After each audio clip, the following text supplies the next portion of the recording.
ஆதியாகமம் 41. பார்வோனின் சொப்பனத்தில் நதியிலிருந்து ஏறி வந்த பசுக்கள் எத்தனை?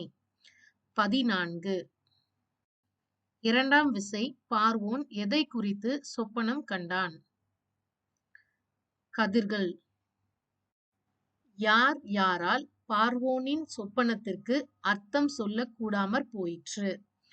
மந்திரவாதிகள், சாஸ்திரிகள்.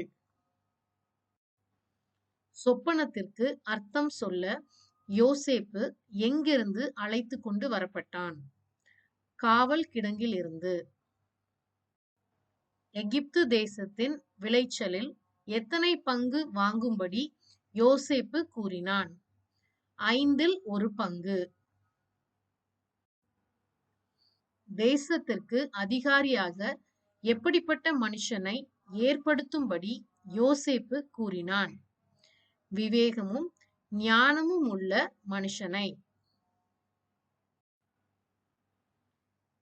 தேவ ஆவியை பெற்ற இந்த மனுஷனைப் போல வேறொருவன் உண்டோ?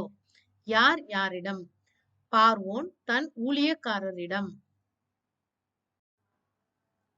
நீ என் அரண்மனைக்கு அதிகாரியாய் இருப்பாய். யார் யாரிடம்? பார்வோன் யோசேப்பிடம். பார்வோன் யோசேப்புக்கு இட்ட பெயர் என்ன? சாப்நாத் பன்னேயா.